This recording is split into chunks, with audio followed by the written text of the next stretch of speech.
Help us thy name to sing.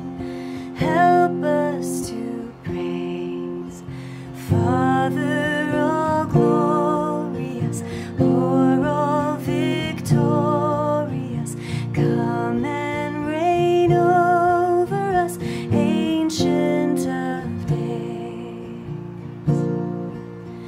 Jesus our Lord, arise, scatter our enemies, and make them fall. Let thine almighty aid our sure defense be made, our souls on thee be stayed. Lord, hear our call.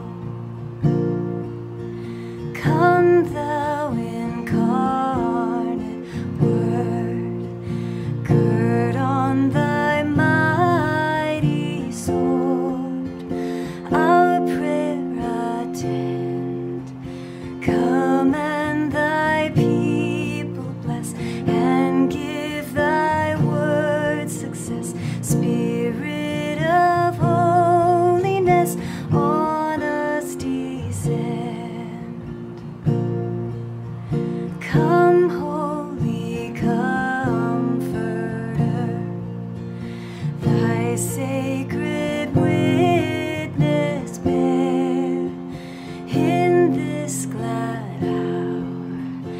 Thou who almighty art, now rule in every heart, and ne'er from us depart. Spirit of power, to thee, great One in three, eternal praises be, hence evermore. Thy sovereign majesty may we in glory see, and to eternity love and adore.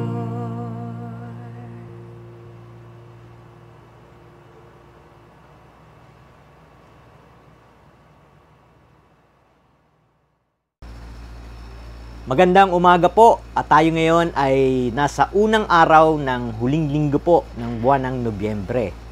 Dalangin ko po na sana tayong lahat ay nasa mabuting kalagayan sa kalinga po at gabay ng ating Panginoong Diyos.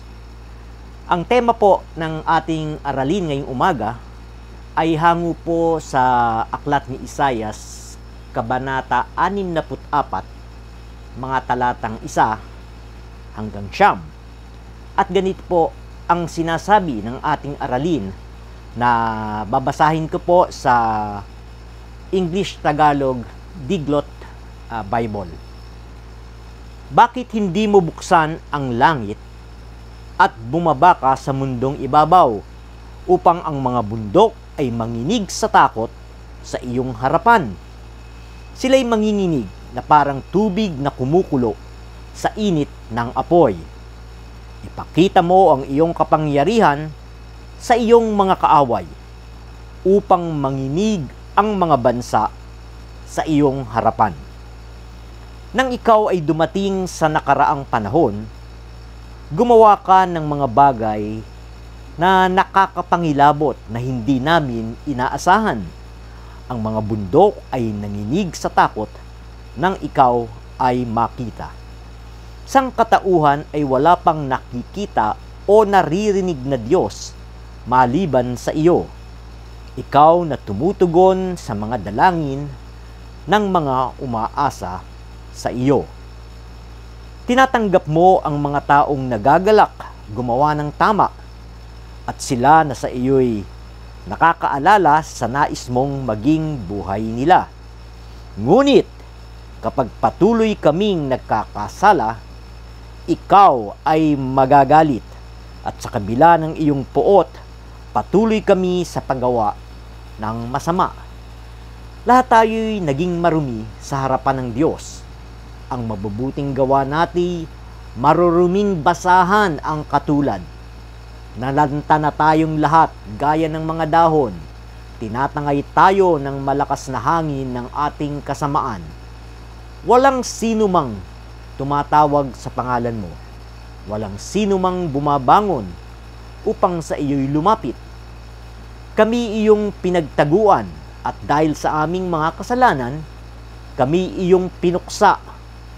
Gayunman, O Yahweh, ikaw pa rin ang aming Ama. Kami ang putik at ikaw ang magpapalayok. Ikaw ang sa amin ay humubog. O Yahweh, huwag kang mapuot sa amin ng labis. Huwag mo nang alalahanin magpakailanman ang aming mga kasamaan. Mahabag ka sa amin, sapagkat kami iyong bayan. Naway maging pagpapala po ng Diyos sa atin ang pagkabasa po ng kanyang banal na salita. Tayo po ay manalangin. Aming Amang nasa langit, pinupuri at pinasasalamatan ka namin sa umagang ito sa pagbibigay mo sa amin ng buhay at kalakasan upang pag-aralan namin ng iyong banal na salita. Tulungan mo po kaming gamitin ang kabanatang ito para turuan ang aming mga puso na luwalhatiin ka at maging mapagpakumbaba kami sa iyo at sa aming kapwa. Ito po ang aking samot dalangin sa matamis at makapangyarihang pangalan ni Jesus na aming Panginoon at tagapagligtas. Amen. Good morning po again, mga magulang ko't kapatid. Sa akin pong talatang binasa, masusi pong hinahanap ni Propeta Isaias ang Diyos. Na tila ba ito ay nakatago? Ang bagay na nabanggit ay tila hindi kapanipaniwala, di ba po? Hinahanap ang Diyos at may pagpapalagay na siya po ay nagtatago. Sa isang banda, ang mga bagay na ito rin naman ay karaniwang tagpo po sa buhay nating mga mananampalataya at karaniwan din itong ating pong nararamdaman. Paano at ano nga ba ang nararamdaman kapag nagtago sa iyo ang Diyos?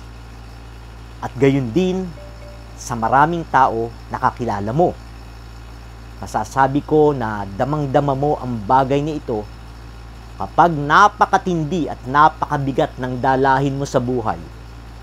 Ang pakikipaglaban at pakikipagtunggali natin sa buhay ay dinadala po ang ating isipan at katawan sa isa pong damdamin ng kawalang pag-asa, walang nadaramang kapanatagan na dulot ng habag, lingap, pagmamahal at pagpapala ng Diyos.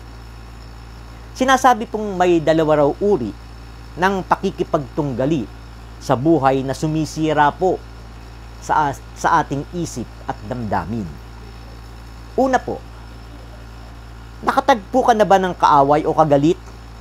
Kahit ito ay totoo o nasa isip lamang o sa isang palagay lamang, ang pagkabahala po, pagkainis, pagkagalit o pagkatakot ay nananaig sa iyo na ang palagay mo ay napakalayo nga ng pagitan mo sa Diyos.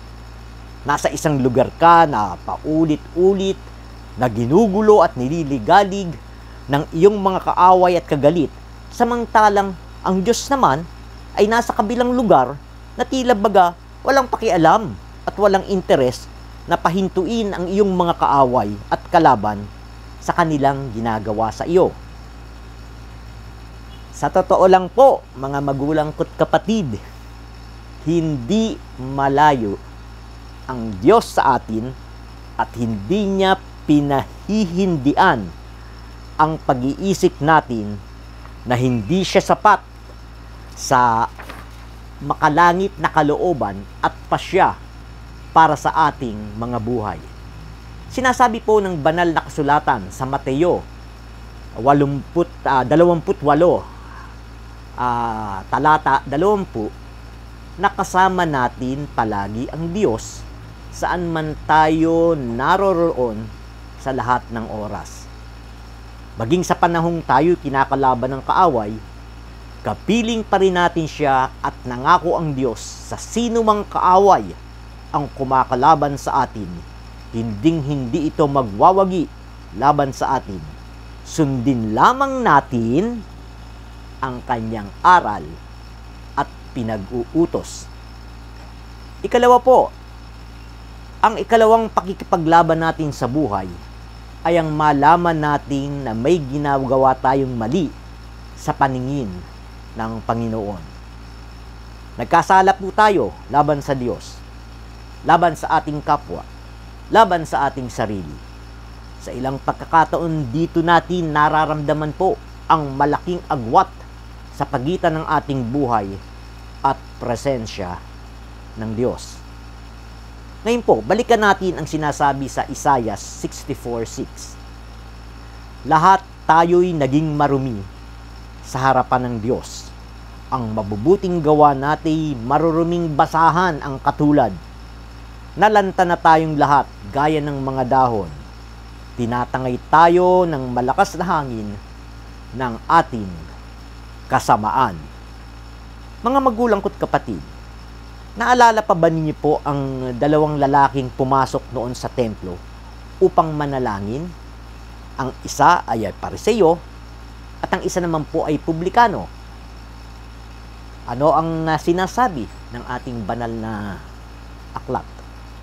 Tumayo ang Pariseo at nagsimulang manalangin. O Diyos, nagpapasalamat ako sa iyo pagkat hindi ako katulad ng iba, mga magnanakaw, mga mandaraya, mga mangangalunya, o kaya'y katulad ng publikanong ito. Makalawa akong nag-aayuno sa loob ng sanlinggo. Nagbibigay ako ng ikapu ng lahat kong kinikita. Samantalang, ang publikanong nakatayo sa malayo ay dinadagukan ng dibdib at sinabi, O Diyos, mahabag po kayo sa akin na isang makasalanan. Sinasabi ko sa inyo, ang lalaking ito ay umuwing matuwid sa harapan ng Diyos at hindi ang Pariseo, sapagkat ang sinumang nagmamataas ay ibababa at ang nagpapakababa ay itataas. Kailanman hindi natin maaasahang maranasan ang kaligtasan ng Diyos hanggang iniisip natin na ang ating mabubuting gawa ay sapat. Kailangan aminin natin, we have to admit na ang ating kahinaan, ang ating pagiging makasalanan at ang pangangailangan kay Kristo, ang nag-iisang matuwid na namatay sa krus upang tumubos sa ating mga kasalanan. At saka lamang po tayo makatatamo ng katawaran. Walang mabuting makasalanan, subalit sa pamamagitan ni Kristo, ang isang makasalanan ay maaaring maging mabuti. Sa panghuli, mga magulang ko't kapatid, lagi po nating pakatandaan na ang pagpapala ng Diyos ay kanyang binibigay sa mga masunurin at tumatalikod sa kanilang mga kasalanan. Kailanmay hindi niya tayo pinagtataguan o nilalayuan. Ang Diyos ay lagi nating kasama. God is always with us. Laging hawak tayo at inilalapit sa maringal at eleganting buhay na karugtong ang buhay na banal. Siya ay mabuti at mabait na magulang. Tayo ay nahihiwalay sa Diyos sa pamamagitan ng ating mga kasalanan at tanging ang Diyos lamang ang siyang magpapanumbalik sa atin kung tatanggapin natin siya upang hubugin niya tayo tulad ng isang magpapalayok, potter, na buong pagmamahal na hinuhulma tayo upang maging magandang palayok. At sa pamamagitan po ng kanyang utos, aral, biyaya at awa, kailanman, hindi sa ating mga sariling pagsisikap, hindi sa ating pagkukumpara ng ating mga sarili sa ating kapwa, at hindi rin po sa ating mga mabubuting gawa, tayo ay maliligtas at matutubos sa ating mga kasalanan. Ang Diyos lamang po ang siyang makagagawa nito. Sa Diyos ang lahat ng papuri. Amen. Tayo po ay muniling manalangin. Aming Panginoon, habang inaasahan namin na ang kabanata pong aming napagbulay-bulayan ngayong umaga, lumalapit po kaming muli sa iyo bilang mahihina at mga makasalanang anak mo dahil sa tawag po ng tukso at ng aming kahinaan. Salamat po sa iyong anak na si Jesucristo na isinugo mo sa sanlibutan upang sa pagpapakasakit niya sa krus ay natubos kami sa aming mga kasalanan at upang makamit namin ang buhay na walang hanggan. Pumasok ka sa aming mga bukas na puso, Panginoon, at tulungan kaming mabuhay para sa iyo. Ito pong aking samot dalangin sa iyong dakilang pangalan, aming Ama. Amen.